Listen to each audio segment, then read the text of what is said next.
The following is the audio rebroadcast of the live Star Wars fan talk show, ATGLive. You can find us every Thursday night on our YouTube channel at youtube.com/@the SSW Network and be part of the fun. And now, this week's episode of ATGLive.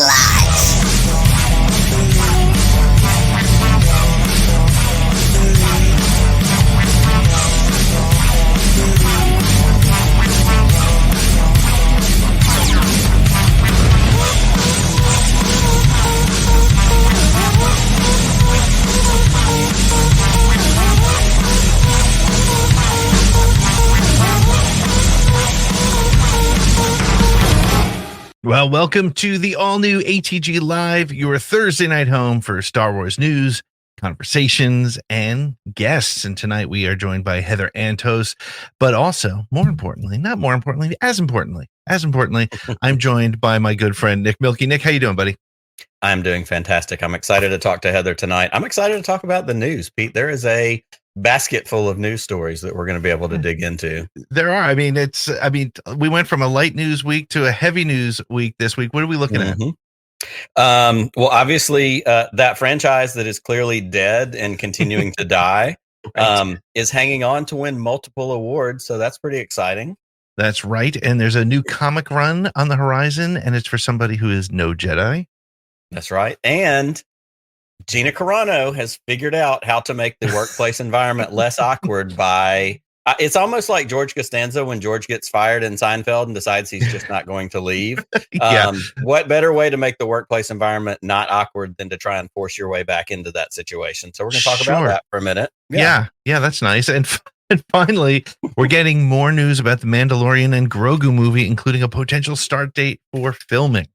I'm very excited about that. The more I think about that movie, the more I'm ready for us to get that, to, dig into a non-TV Mandoverse, still Star Wars movie situation. There's a lot to be mined there. So we're going to go into all those headlines in just a few more minutes. But we also, as you alluded to, we have a top tier guest on the show tonight. Heather Antos has been with us a whole bunch of times. She's been an editor at Marvel. She's working, continuing to work in the comic books industry. She has a new comic out that we're going to talk about. And we're going to jump into that. But she's here and we're going to see what she has to say to us. I can't wait to talk to Heather. She's always a blast. But first, we have to do our little bit of housekeeping as we do to make sure that if this is your first time with us, first of all, what took you so long? Welcome aboard. We're so glad you're with us.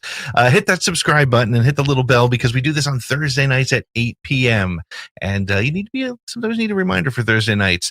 8 p.m. East, 5 Pacific for your Star Wars conversations. And we last week, we were at just below 900 subscribers. As of right this moment, we're at 923 on our way to 1,000.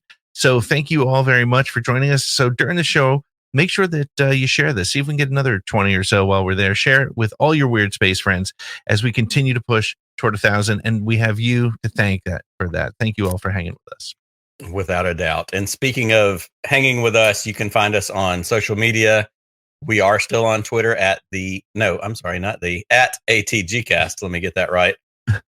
Everywhere else, there's a the. Everywhere else, we are at the SSW Network. But on Twitter, we are at ATGcast. Everywhere else, at the SSW Network. And really, we love one-stop shopping. You can go to the SSWnetwork.com. You can find all the links to all those social medias we've mentioned, articles, video clips, the merch store. I believe, if I'm not mistaken, we still have the code SHILL15. If you use SHILL15, you will get 15% off your order of all the very clever T-shirts that we've come up with. Stickers, pint glasses, mugs, whatever it is you want with the things that rattle around in our weird little brains, go get some. And sometimes the ideas come from our patrons too, right? So that's exactly right.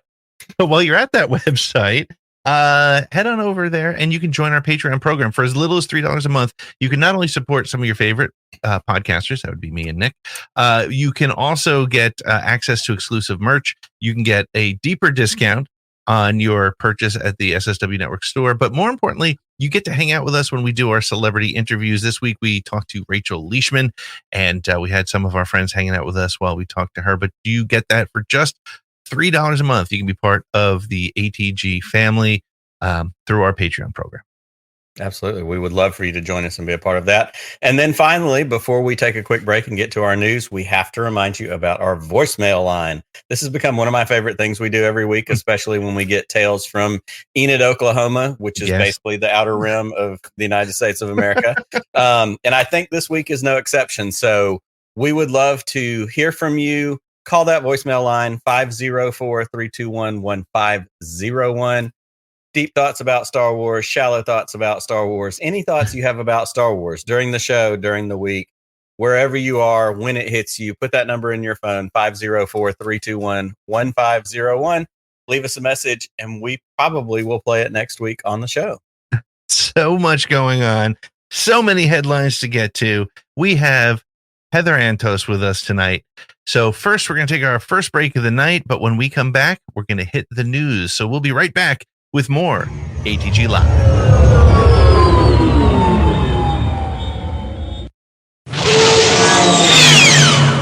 Welcome back to ATG Live, your Thursday night home for all things Star Wars. We give you the news, we give the analysis, we listen to you, we play your comments, we play your voicemails, and we have amazing guests. So if you're hanging out with us because you saw Heather Antos is going to join us, she will be with us very soon. So keep hanging out with us. And in the meantime, hit like, hit subscribe, join the family. But first, let's get to those news headlines.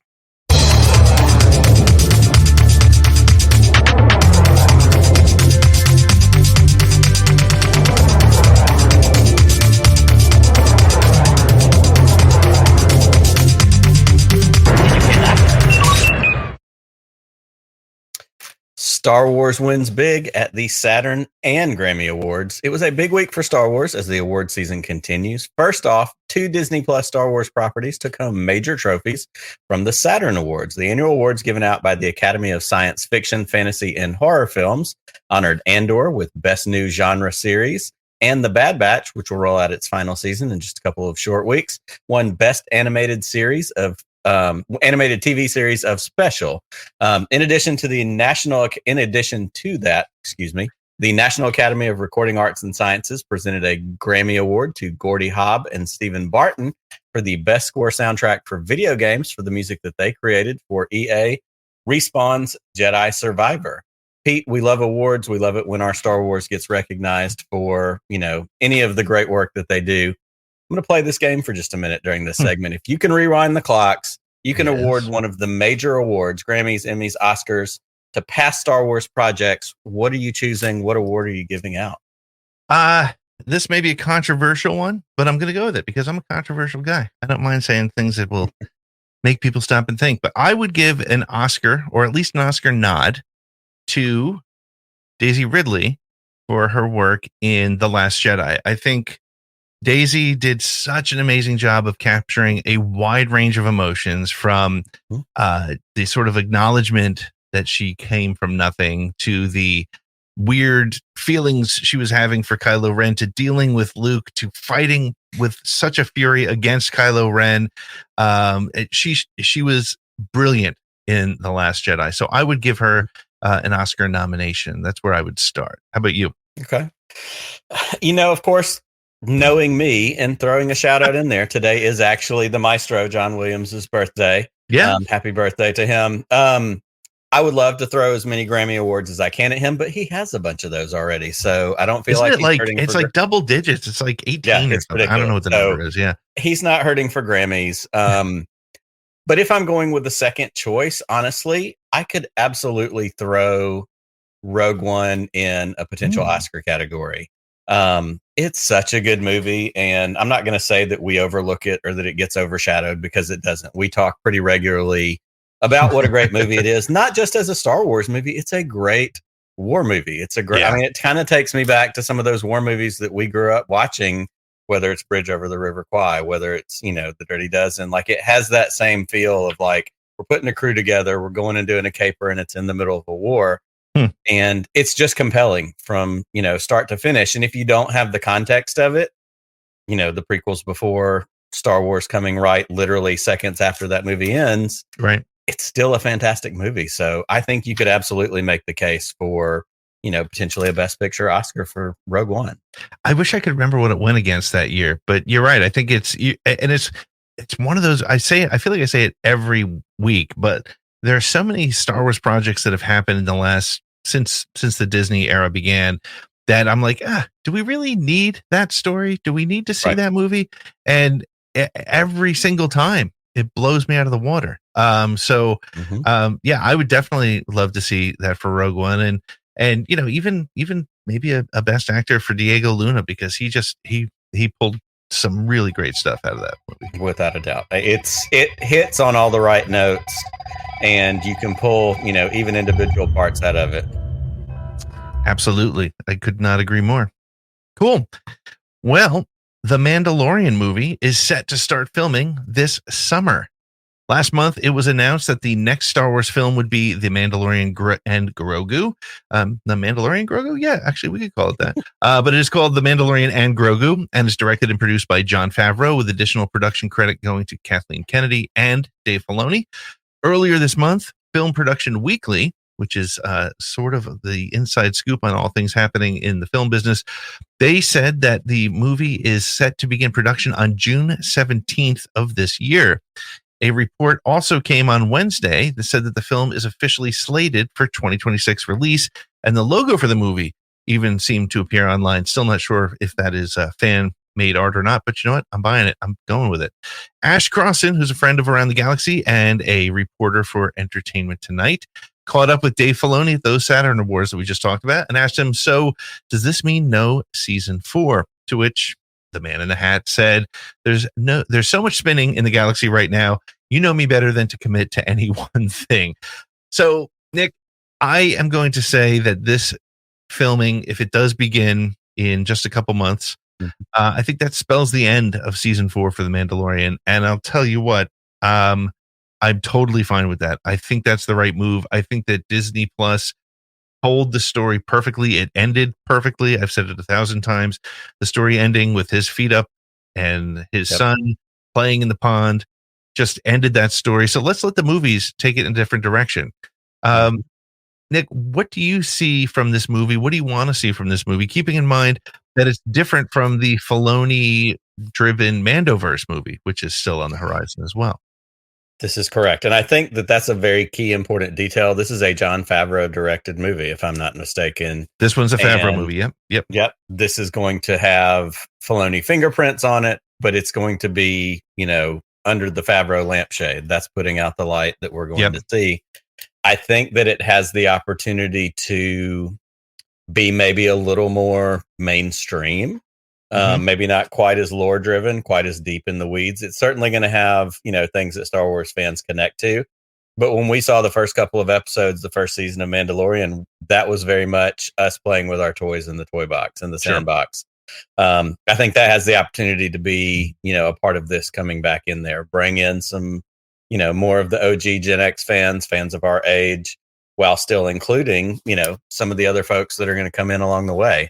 I think it's going to be nostalgia driven, actually. I think it's going to continue that storyline, but it's going to, lean back a little bit and focus on a little R5D4, focus on, some of those notes that ring some of our bells.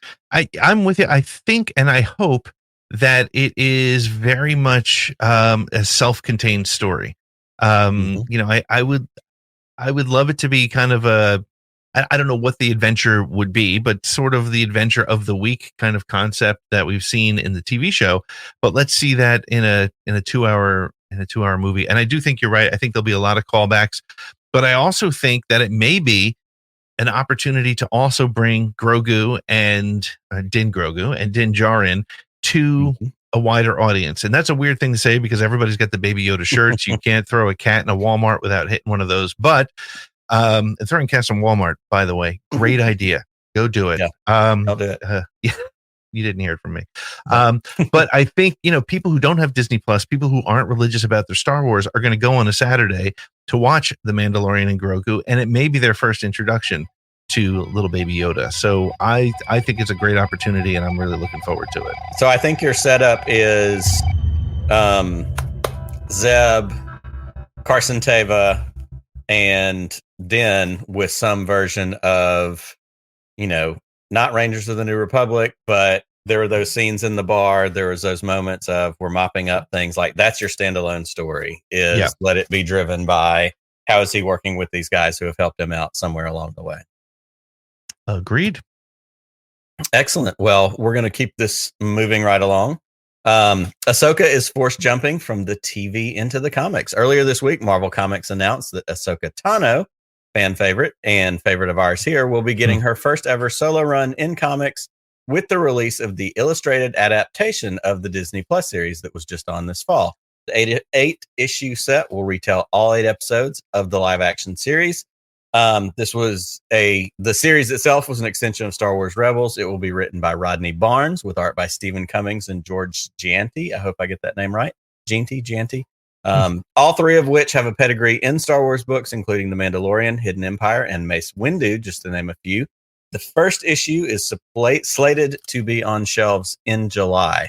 Pete, it's an 8-issue run. It's going to retell the Ahsoka series in comics form. Obviously, you're an extreme comic book enthusiast. Does this excite you, or do you want an Ahsoka comic that covers some different ground, fills in, some gaps somewhere else? Well, I'm going to play the role of our good friend Chris Ryans here. And yes, so first of all, admittedly, not as into the comics as I would like to be. And we're going to talk to Heather Antos about that in a little bit if she sticks around after hearing me say that. To quote Chris, and Chris and I have actually spoken a little bit about this. I think it's a great way to get people into comics who may not be into them previously. I can actually see my son, who's not reading a ton of comics, seeing that in the store and going, "Oh yeah, I'm going to pick this one up." And if it introduces him to new artists and new art forms, and a new way to tell the story, then I'm all for it. But I'm also, and I think this is probably where you stand, it would be cool to use it to launch maybe different Ahsoka stories. What are your thoughts? Sure. Yeah, that door can swing both ways for me. As someone who likes to collect things, I would love nothing more than, one day when the trade of all 8 issues of that comes out in one, neatly, package that appeals to suckers like me who buy things because they look cool. I can put it on my shelf with, the other comic books, that I have, that kind of stuff. And it also has the ability, we talk all the time on the show about windows and doors. And this is another opportunity. Maybe somebody didn't watch that show, but they know Ahsoka and they see it, in their Barnes and Noble. They see it at their local comic book store and they go, "Ooh, I want to check that out." And they get to be introduced to that story that we already know. So it offers another opportunity for somebody to join this galaxy that we love so much, to follow this character that we love so much. Yep. Yes, of course, I want more stories because I love that character and I want to know, what else is she doing? What else has she been up to? Where was she in between this thing and that thing? It has the ability to work both ways. We can't really lose. And that's the joy of where we are with Star Wars right now, whether it's animation, live action, comic books, novels, movies coming back on the big screen. We get all of it. Which one do you love? Have some. It's there for you. But I'll say this, and I hear what you're saying, and I do like, as I just said too, I like that you can get the story that you got on the screen. But man, I remember the Star Wars comics when we were kids that were the movie adaptations of Empire, Return of the Jedi, Star Wars, and the story was expanded because it came from a different version of the script or a different version of the story. So there were different things, different interpretations. So unlike the Kenobi comic, which we were just looking at earlier today, which basically it takes screen grabs from the show and redoes the style of art and redoes those scenes. I would love to see the scenes from a different perspective. I would love to see, more of that story. What didn't we see? What wasn't in front of the camera? What are some more conversations between Hera and her son? I think those are the kind of things that I would love to get more out of the comics if we're going to go down that road. Yeah, it's kind of that wide angle lens thing. You get this much in the show, let's expand it out and see what's going on either side of that screen that we didn't get before. Absolutely.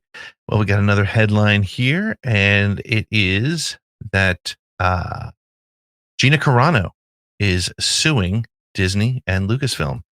On Tuesday of this week, Gina Carano, formerly Cara Dune in seasons 1 and 2 of The Mandalorian, filed a lawsuit against Disney alleging wrongful termination and discrimination after Lucasfilm did not renew her contract in February of 2021. The complaint claims she was fired from her role as a result of her taking a social media voice of right-wing opinions, which Disney allegedly disapproved of. The papers filed cite examples of where her co-stars Pedro Pascal and Mark Hamill posted political commentary, yet they remained in good standing with the company, and claims that Disney targeted her in a bullying and smear campaign. Elon Musk is financially backing the lawsuit as part of his commitment to free speech on his platform. Bob Iger was asked yesterday by CNBC what his thoughts were on the lawsuit, and his one-word response was none. Nick, as a guy who has had direct interaction with Miss Carano on Twitter, you know that I have thoughts on this, so let me start with you. Does this lawsuit even stand a chance? We're gonna put you in one of those bubbles like you see on those videos where people just run and smash into each other. We're just gonna put you in that bubble so you don't have to smash into anyone while we talk about this. No, it doesn't. And Bob Iger, he's nailing it right on the head. None.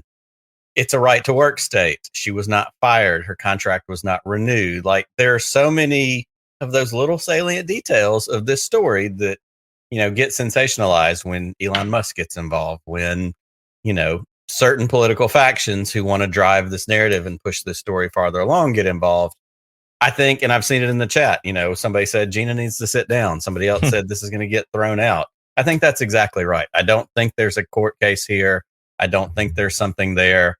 And as I kind of jokingly said at the top of the show, what are we suing for? To be put back in the show? What better way to get into a place where people don't necessarily want you there than to force your way back in? How do we think this story is going to turn out?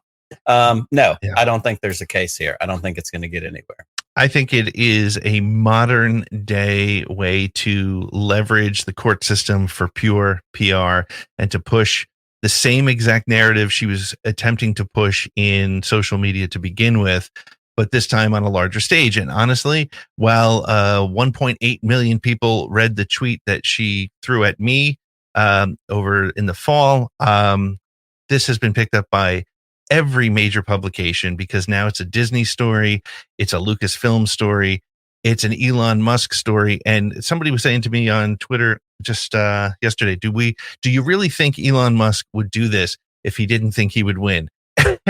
He bought Twitter and he's not winning. He is absolutely in a position where this does nothing but pretty much on brand. It continues to provide him with an opportunity to say, you can say whatever you want on Twitter, so come over here. And that's what he's doing. And Gina does not stand a chance on this. As you said, I am no lawyer, but I do know that her contract was not renewed. It was not a firing. It was not a wrongful dismissal.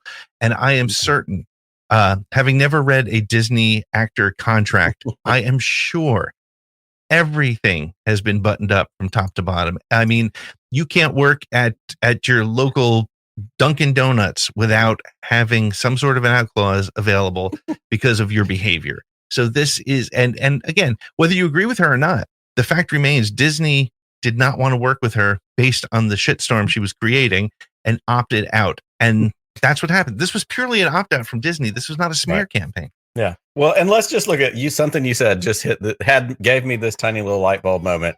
Let's just look at it this way. You and I have both had t-shirts that we have created in our respective t-shirt stores, both before we joined up as a team and afterwards be struck with, cease and desist Disney. Hey, this violates copyright. Right. Yep. We've had streams that have been struck because we played something with music and something sorted out. If those little things can get flagged because of a couple of nobodies like us who just love Star Wars, what do we think the preparation level is for Disney versus Gina Carano in this very silly situation? It's not. There's not a thing there. I am sure that they're already ready already. Well, Nick, has been this has been a week that has really honestly given us an overabundance of news. So we're going to do a little something different this week, and we are going to take a few extra minutes to venture into overtime.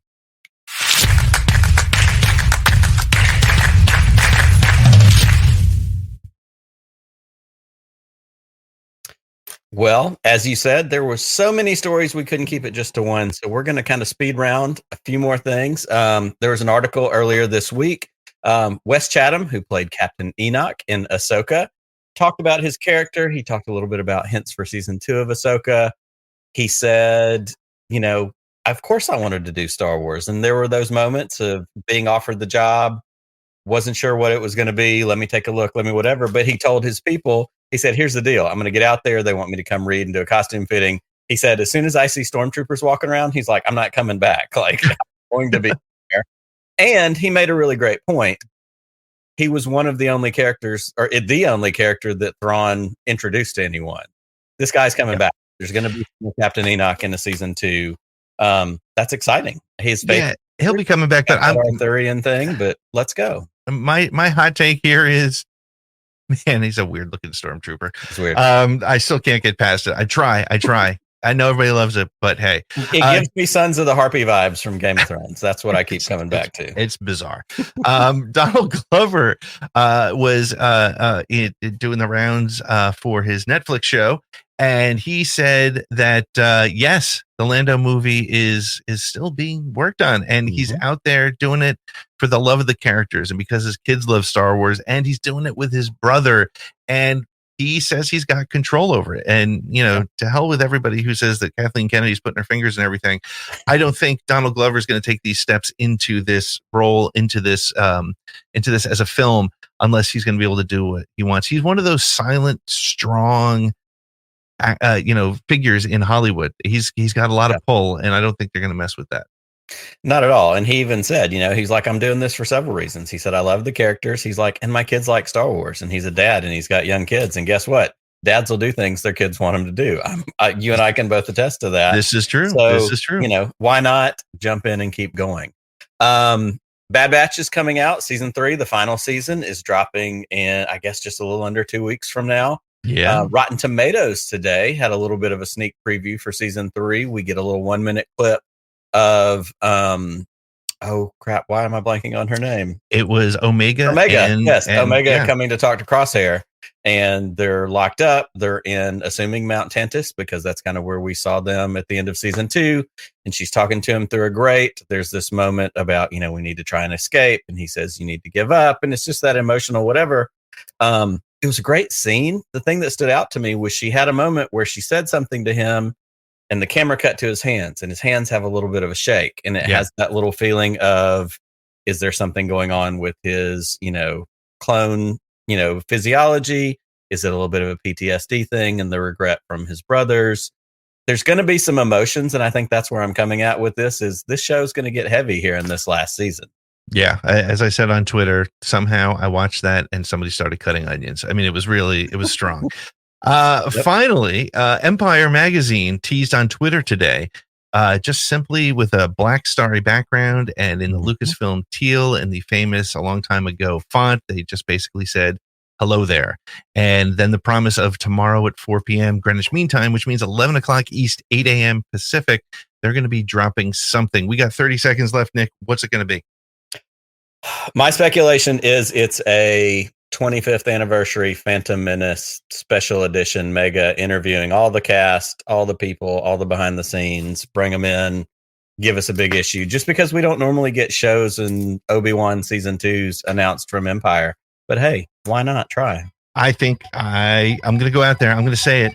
Ewan McGregor has not been shy saying he would love a season 2 of Obi-Wan. It's not going to be what it is, but I would love to see it. So hey, let's try it. Let's see what happens. We'll know tomorrow morning. And we are going to take our next break because we have an amazing guest coming up with us in just a few minutes. We are going to be joined by Heather Antos, and we will be back with more ATGLive.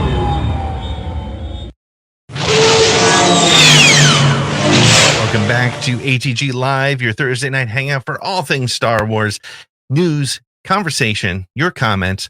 But speaking of conversation, we have a guest who is big in the comic world. You may have heard of her. You may have heard of Marvel Comics. You may have heard of comics like Star Wars and Star Trek and characters like Dr. Aphra and Black Chrysanthemum.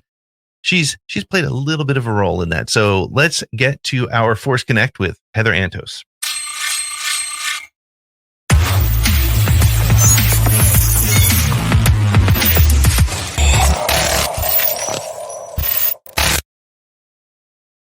Heather Antos, how are you doing? Hey, I'm good. How are you guys?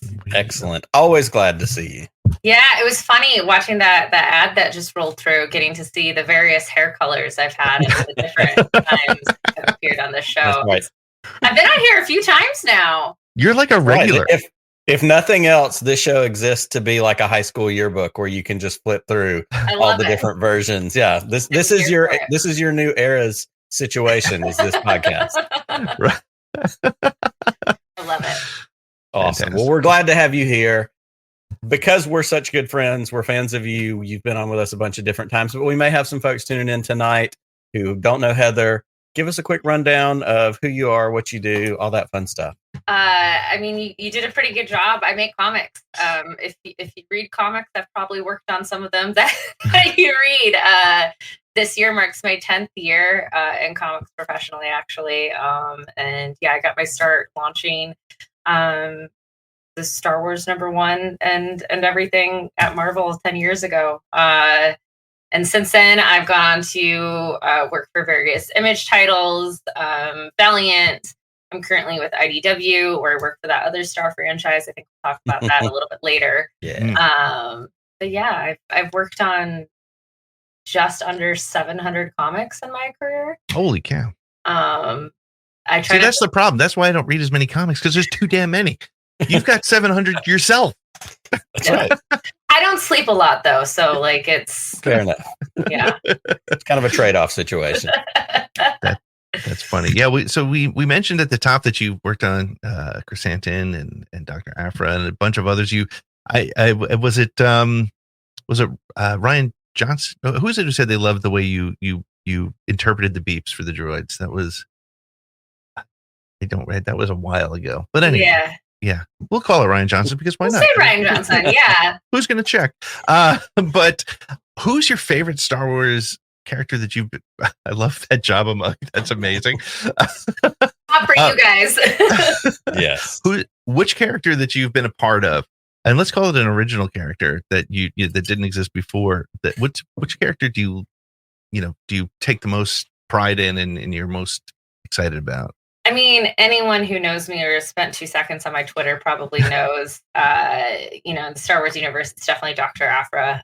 Very proud of being a part of her inception into comics, into the Star Wars universe. Full credit to Kieran, Jason, and Salva for really, she's hers, or they're hers. But she's just not supposed to be as big as she is, and she blew up overnight. And when we talked about her and like Darth Vader is kind of this lonely silent type, like that's a boring comic to do. Right. We need someone who's annoying and talkative and can do all his dirty work, so let's bring in this Star Wars version of Indiana Jones. No one thought she would be as successful or as popular as she has been, and it's insane that 10 years later people are still, almost 10 years later people are still talking about her. She showed up in board games, she has her own book, she's in an audio book, she's in the mobile games, she's popping up everywhere. It's incredible. How does it feel when you're sitting at a table at a con and somebody walks up dressed as Aphra? What is that? How does that make you feel? It's the coolest thing, honestly. It is to see, someone connect to a character you've had even just a fraction of a part, bringing to life, connect with them so much that they want to, cosplay as them, or, role play as them, or whatever, do 501st work. It's surreal. It's the most rewarding thing, creating stories and comics and any sort of creative endeavor is a bit of a narcissistic pursuit. We're all just putting ourselves out there for people to validate us, right? And tell us we're good and what we're doing is awesome. But we do it because, it's our way of trying to connect with the world around us, and to show that our work has impacted someone so much that they want to emulate that in some way, shape, or form. It's just that's it. We've done it. So cool. Well, speaking of characters, and this may be the shooting fish in the barrel question. Obviously, with Book of Boba Fett, we get Chrysanthemum in live action. Mm-hmm. Begs the question of the other characters you worked on, is Afra the one that you want to see in live action, or is that such a precious, like sometimes we have our hero built up in our mind. We have that person like, well, I don't want to see what they look like because I don't want it to ruin, what I've created. Is she the one? Who else do you want to see in live action that you worked? Yeah, it's interesting because when you're working on an IP that's as big as, anything owned by Disney is, Star Wars, especially Marvel, you do understand that you don't own these characters, and that at a certain extent you have to give them up, right? You have to let them fly on their own, and they don't belong to you anymore. They belong to the world, and they belong to the corporation they're in. Like, I hope she makes it to live action and animation, or better yet, a video game. I think she was made to be the star of a video game. But she could absolutely hold her own Disney Plus show. I like to remove myself from pontificating on these things as much as possible, just solely because I think the best expectation is no expectation. Because then you can't be let down or disappointed. I don't like to fan cast. Like, I see people and I'll entertain the conversations, but I personally don't want to, because if I start to envision, I want it done this way by this writer, this director, this actor, like, I'm just going to be disappointed when it doesn't happen. And I'm just, I just want to be excited and enjoy it when it does happen. Like Chrysanthemum, as you guys mentioned, I had no idea he was going to show up in Book of Boba Fett. I found out at the same time that everyone else did. And like, I teared up when my guy walked on screen, because I never thought I'd get to see a character that I had a part of bringing to life, like on a Star Wars television show. It was, and I couldn't mentally process it at the time. Although I think I was more excited when he ended up in Fortnite than I was when he was in Book of Boba Fett. Right. That's kind of like, okay, he's ubiquitous enough that we can put it and the kids will want to play with it. And I get to be Chrysanthemum. I know, exactly. I play Fortnite every day. I get to be Chrysanthemum. You've probably been shot by my son somewhere along the line. Or maybe I shot your son. Yeah, that's I don't know. Play. All right, we're gonna create a live death match with Heather and my 11-year-old son and see what happens. So you're one of a handful of people who's actually written for both or been involved creatively for Star Wars and Star Trek. Which, it's funny. I think when we were kids, when Nick and I were younger, like there was like this weird sort of Star Wars, Star Trek war, which didn't really exist. Or maybe it did. But so where are the similarities as you're working on a Star Wars or a Star Trek comic, and what are some of the biggest differences, obviously, other than them being two different IPs? Yeah, they're two vastly different IPs. I mean, I think the fact that we're following a group of characters in a fictional universe that happens to take place in space is about as similar as they get. Like, that's, but Star Wars is very much space fantasy, very classic Joseph Campbell hero's journey type, good versus evil, right? Like, really, at the end of the day, a lot of Star Wars stories come down to good versus evil, light versus dark, wrong versus right. And Star Trek is a lot more esoteric. It's a lot more introspective. It's a lot more existential about, the potential of humanity and mankind, which is true science fiction, and so I definitely, I mean, I not to date myself, but I wasn't around in the 80s when those debates were happening. But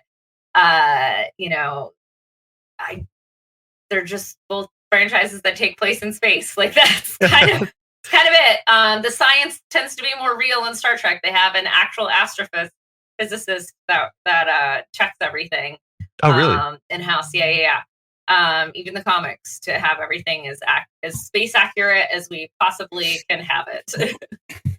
I think that's exactly what and that's sort of where I used to have the conversation with people when they would say, or the funnier thing was people would be like, "Oh, you like Star Wars? Yeah, my son, he's got an Enterprise at home and he's got Vulcan ears or whatever." And I'm like, okay, different, Yeah. but fine.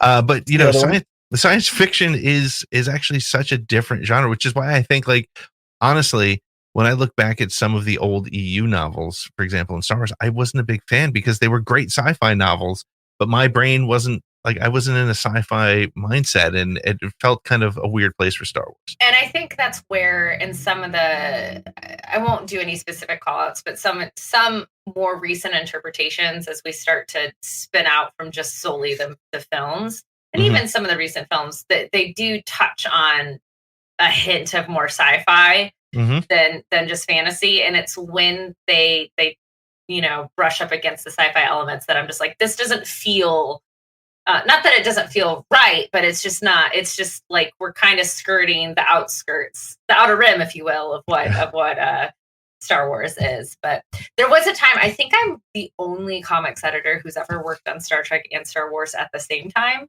And there was a really brief overlap where, like, it was like 3 months or so where I was on both. And to be in the calls, I had to, like, really mentally make sure I was present to not say warp versus hyperdrive versus phaser versus blaster versus, all of these, like, interchangeable, but every franchise has their language, and God forbid you say the wrong one in the wrong meaning with the wrong exec. Yeah. Well, let me ask you this, because you hit on a little bit, and Pete, you hit on a little bit too, even talking about, like, the old EU, we've got books, that kind of stuff. We're at a point now where we have comics, we have books, we have TV shows, which we never had in Star Wars. We've got movies coming back. We have video games. We know the story group exists. Like, we know there's this group that's kind of helping, find a path, keep things, on the rails, but how does that work in your experience? Like, what are the challenges in certainly an IP this big that covers this many mediums, finding a way for it to still, all jive and relate and work together? Yeah. And working with Star Wars, as long as I've had, the story group has definitely, like, changed and evolved and molded in various different ways as the years have gone on. I think just as Star Wars continues to expand and get bigger and more things happen, they're constantly like, how can we make this process more efficient and as minimal of a headache as possible for all parties involved? Because Star Wars has this idea that everything is canon, right? Everything is canon except the little golden books that have, like, Leia and Darth Vader, like, going on that. Well, now, except for that comic book, because it was canon, but then Dave Filoni, did his own version of that thing. So that's like, certain point of view, right? Well, and right, Yeah. and we keep running And into so that. on and so on. And so on and so on and so on, because it's just impossible. And when I was at Marvel, the executive editor over there is a wonderful man named Tom Brevoort. He has a saying that I truly take to heart, and Star Wars fans and Star Trek fans hate it when I say it, but everything is canon until it isn't. Because it's that's how you maintain having storytelling go on for as long as possible. And these are fictional stories that take place in a fictional universe, and we are all human. Having that been said, Story Group does have a wonderful,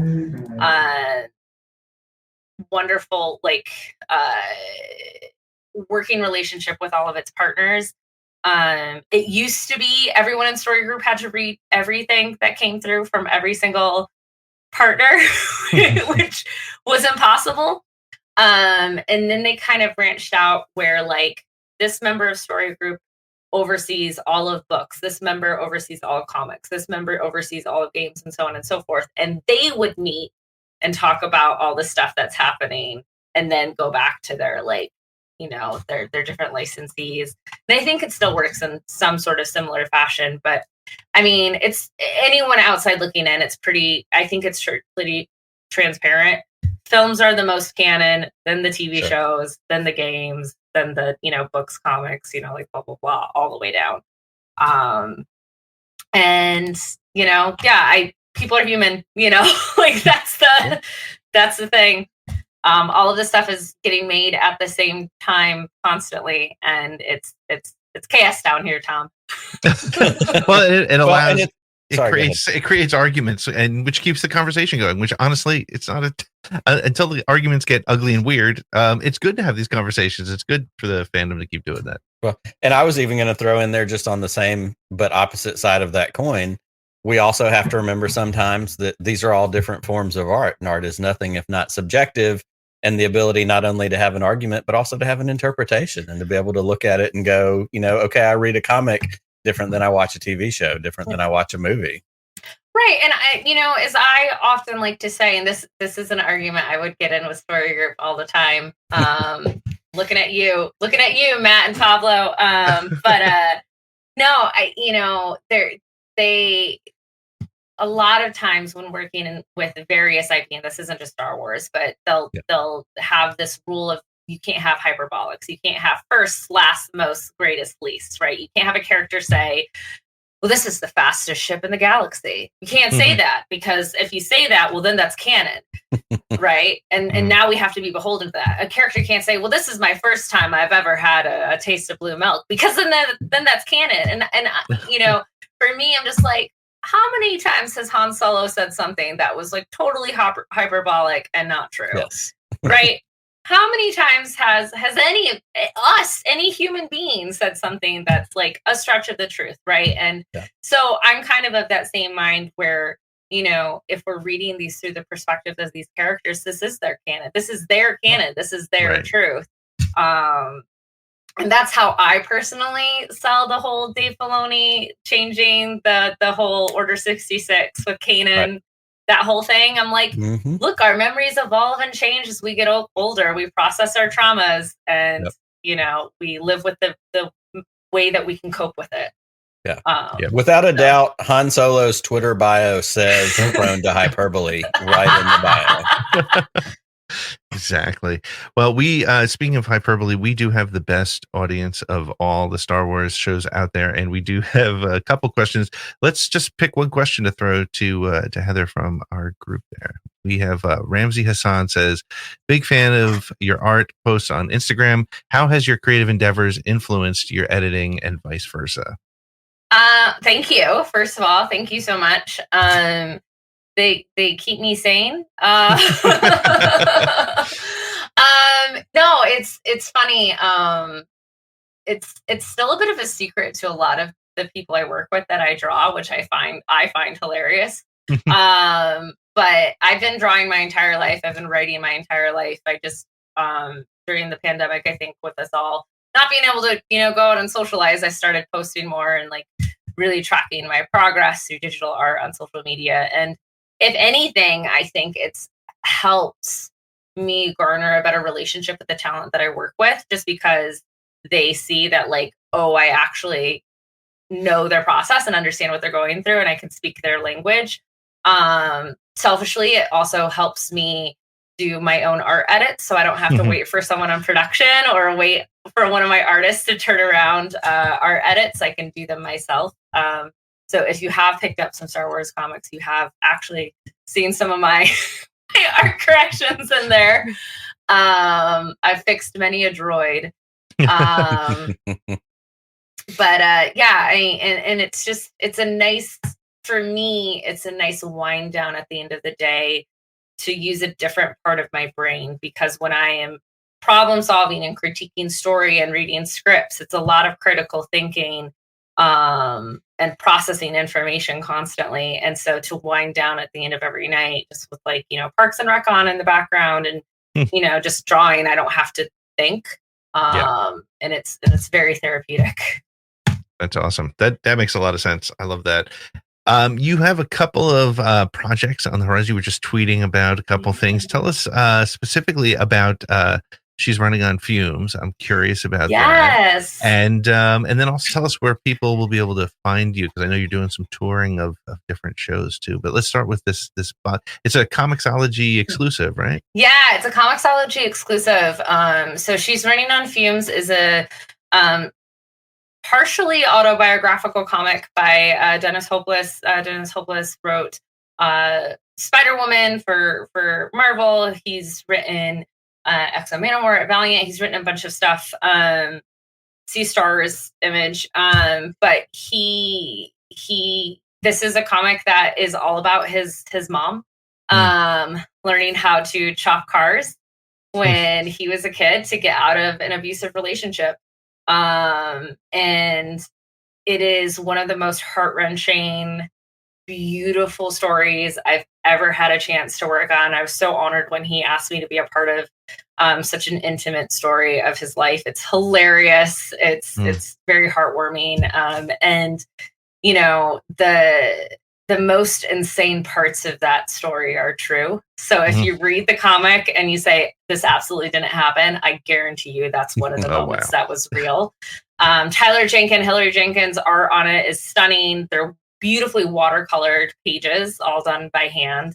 And yeah, it's on Comixology right now. So you can literally buy it and read it right now. You can jump off the stream and go read this comic. Go do it. While you're watching the stream, go download it. And then when the stream is done, go read it. Yeah. And then this year I'm traveling everywhere. I just got back from New Orleans.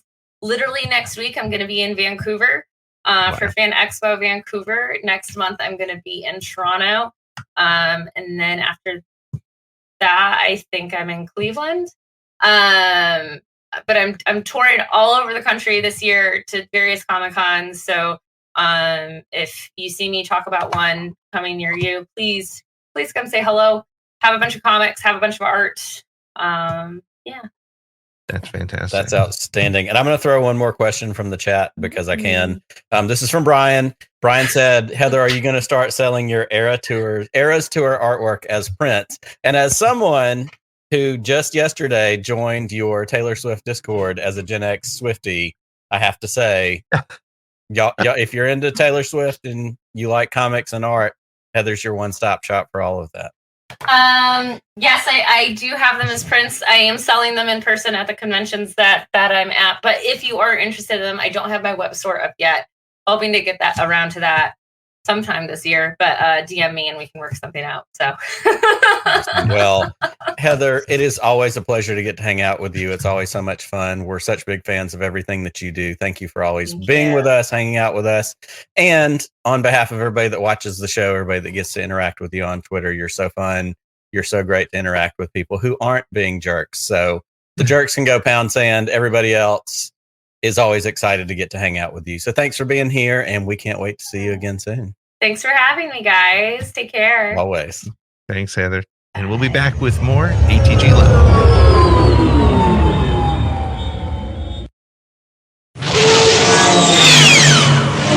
We are back. Thank you so much for hanging out with us. We've had so much fun tonight. There's a lot of news, and talking to Heather's always a blast, man. So much fun. She brings a perspective, and I think that's the cool part. Like, talking to an artist is very different than talking to a story editor and a story consultant like she is. She brings a different mindset. And as you pointed out, and it was pointed out in the chat, she's a wonderful artist herself. So yeah, and if you see her at a local Comic-Con, she's just the best. So go hang out with her, go say hello to her, pick up one of her prints, and follow her on social for sure. So, okay, well, hey, it's that time of the night where we intercept your transmissions. So let's get to them. Where are those transmissions you intercepted?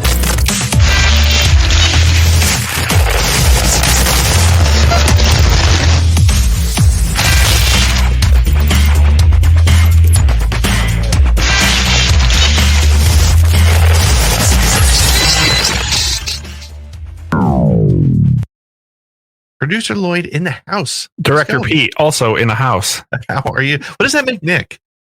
The talent? I mean, that's I don't know about that. I'm Teleprompter like Nick. PA. Also I'm in a like house. PA at this point.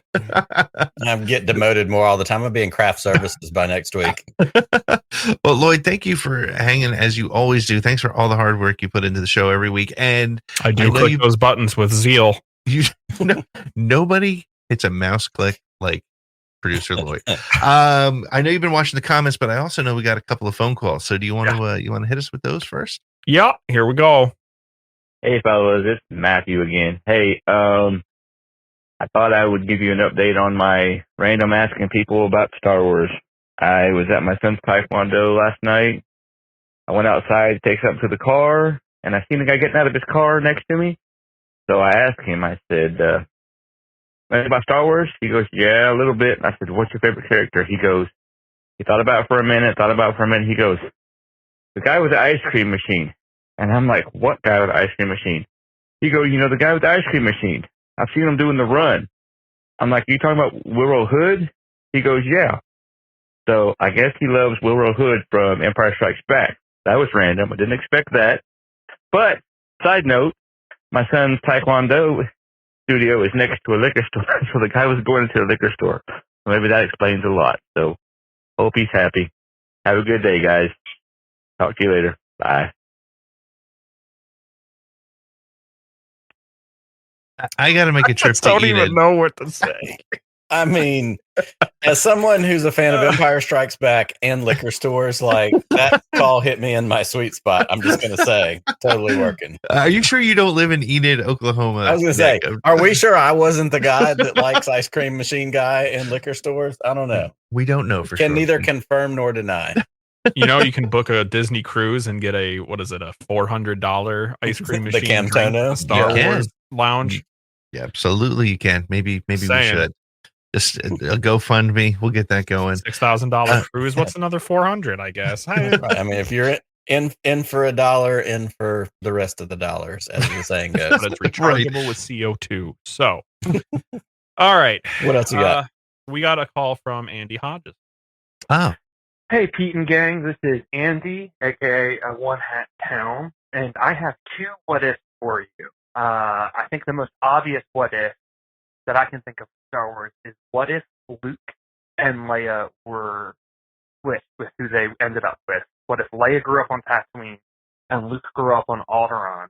How would that affect the original trilogy? My second what if is something that I have thought so much about, and it's what if Padme faked her death and helped create the Rebel Alliance?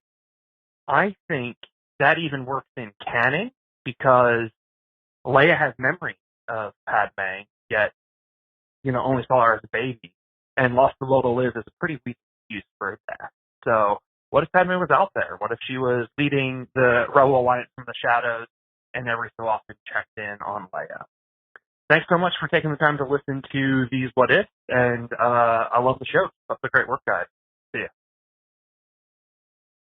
Oh man, there's good stuff in there. That second what if hits really interestingly today because apparently StarWars.com did some Padme content. Our friend Becca Benjamin pointed it out. Hey, maybe that what if is what Empire Magazine is going to hit on tomorrow morning. You never know. Well, and I just have to say this. I haven't thought about the Padme one as much, but I have actually had the thought about the Luke and Leia one before, and I don't think it was my own original thought. I'm sure somebody posited it at some point. And if you need any further evidence that I'm in the middle of a Game of Thrones rewatch, if the roles were switched and Luke grew up in the royal house of Alderaan, he would straight up be Joffrey Baratheon. He would be the whiniest, bitchiest ass, whatever, like insufferable. Does he choke? And the opportunity's out there. Maybe not. Maybe he chokes, just not on his aspirations. I don't know. Oh my gosh, Luke is Joffrey. Wow, that's rough. That's rough. My hot take. I don't know how I feel about that. All right, but yeah, got those Tashi station power converters, man. You never know. He just has to go. It's like the crossbows, and we don't have to get into all that. It's the whole thing. Lloyd, did we get any interesting comments that caught your eye? Yeah, we got a couple. Oh no! What was that for? Yeah. Shit, where was I? Okay, so Kenneth Crayley Jr., he says, I have been reading the Marvel Star Wars comics digitally, but mostly in collected editions like omnibuses in epic collection format. And I think that kind of speaks to a lot of people because there are so many damn comics out there. Yep. That it's hard to keep track. So I mean, that's honestly, that's one of my things is there's just too much to keep up. And I know that's a really stupid excuse because it's also been my excuse for High Republic, but I'm glad I started High Republic because I'm enjoying it. I'm not as far along as I thought I'd be. Welcome to despair. It speaks to what I've said too, and I agree with you. There's so much out there, and I am one who is the perfect target audience for whether you call it an omnibus, an epic collection, a trade paperback. Like, I need all of them put into one book so that I can hold that thing, and when I read it and I'm done, I know I'm done. You go from point A to point B. If I have to go issue to issue, I'm likely to get lost. Like, something's going to happen along the way that's going to pull me from my ultimate destination. So sometimes an issue doesn't come out for the next couple months. Yeah, those are built for people like me. Like, let me know when it's done and I can get it all in one place. That's what works for me. That's the way to go. Cool. All right. Any other comments? Yeah. Very few. Very few. So we'll be all right. Where'd that one go? It's still up on the screen. I got fine. There it is. All right. So, Sudipta says back towards when we were discussing the Oscar what award you would give, where no one mentioned Skarsgård until this comment.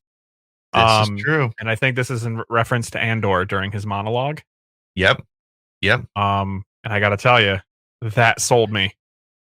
That's a great call. He's again a very subtle type of character, but power. And again, similar to the reason why I like Ray, why I threw my Ray one out there for Oscar, because he played a wide range of and brought you into the story and then from different angles, which is great. Cool. All right. What else we got? I didn't know if we wanted to tackle that. Yeah, agree 100%. Okay, that was easy. Yeah. All right. A future I don't see, the tree, the growth, that whole thing in all in. Yep. Okay. Not the I can't swim. So Woodsy also posted. It's just a back towards the Gina Carano story. It's just another tactic for the grifter to go, quote, look at them. They're trying to silence us, end quote. Exactly. Well, that's the no-win situation with that, right? Because when it gets kicked out, because it will, they will say that the U.S. courts aren't willing to listen to to our reviews, and we're being silenced. If it goes to court and they lose, they will say that the courts were fixed against them, and if they win in some weird way, it's the end of it'll just be a shit show. So, yep. You kind of nailed it when we were talking before the show. You said exactly this. Yeah. Okay, now got two more. Quick. Cool. Skywalker's Academy says movies and TV are canon, books, animation, etc. are canon until they're not. And if you like what they did better, they can stay as your head canon. Nobody's wrong when everybody's right. That is 100% right. And it's the same thing even with the EU. Like we've said it 1,000 times, the EU books are still available. They didn't take them out of print. They didn't pull them off the shelves. Don't be messing with my EU. Don't touch Knights of the Old Republic. Don't do it. Don't do it. But it's I agree with that 100%. And you know what? It's kind of cool. And I will never shit on anybody for saying that they liked a different version of the story, because that's what it's all about. I got to remember the order to do, and I'm yup. All right. So, last one is again by Skywalker's Academy. So Leia remembers her mother from Force visions while Bail was telling her about her mother and father, which is why she has those visions. And I vaguely remember reading about that on Wikipedia. Interesting. That was like the first inkling she had that she was Force sensitive, is that she was getting visions of her mother when Bail was trying to tell her about her. I'll buy that. I mean, I vaguely remember it. So honestly, it's like, this goes to the other point that we just made. Like, Star Wars is Star Wars. And when Heather was saying that Star Wars is not science fiction, that's what people need to remember when they complain about bombs falling in space and not complaining about an explosion when the Death Star explodes, right? Or spaceships making noise when they fly by. It's not science fiction. It's fiction. It's fun. And Leia remembers her mother through the Force. Awesome. Cool. I can live with that. I mean, that's. I mean, think about it. For all the times on Around the Galaxy that we've asked the 10 questions quiz, and you ask what your favorite sound effect is, how many people have said Right. Charge from Jango Fett's, Slave One back at home? But if we really want to stop and think about it, the sound that everybody loves doesn't happen because there's not sound in space. So what the hell are we actually? That's right. I don't know. They did it in atmosphere too, and it was pretty spot on. Yeah. But it wasn't the same. It was different because it was in atmosphere. So there's your science. Shut up and swap an asteroid for 2 TIE fighters. Yeah, I'm good. Yeah. Right. Shut the f up. Kind of where I'm at. Well, that's where hey, we are. this has been a wild show, a fun show, lots and lots of news, which means next week there'll be 2 stories, and we'll be stretching out some story about a special effects. Maybe it'll be John artist Williams' to us. birthday again next week. We'll do that one again next week. That's fine. But hey, if you're a fan of ATGLive, you're a fan of the Around the Galaxy shows, couple things coming up. Today we dropped, as you saw on the commercial earlier, we dropped our interview with Rachel Leishman. A lot of fun. If you're a millennial, she is talking your language. She talks a lot about, she gave me a perspective on the prequels that wasn't new, but I never thought of it the way she brought it up. So that's great. And next week on the show, if you had fun with Heather Antos or One Hat Town, or who else have we had? We had Robbie Fox, and of course we had Christina Ariel. Next week, we're keeping the winning streak going, my friends, and we are going to be joined by Tom Spina from Regal Robot and Tom Spina Designs, and we're going to be talking, I think we're probably, knowing Nick, probably going to be digging into some of the Indiana Jones stuff that that they're rolling out right about now. And Tom is a fantastic guy, great guy, and looking forward to getting his perspective. So, guys, this has been a lot of fun this week, and I look forward to all of you who are hanging out with us. Please like, subscribe, share, tell somebody you had fun on the show this week. Bring more friends with you next week, and we guarantee you'll have a good time with us every Thursday night here on ATGLive. Nick, may the Force be with you. Always. Just one more round, friend, then homeward bound, friend. Don't forget me in your dreams. Just one more song, friend, and then so long, friend. The nights get shorter, it seems. Just one more rhyme, friend. Yes, it's a crime, friend. But you know time, friend. Time can fly. So it's good night, friend. Good night, but not goodbye.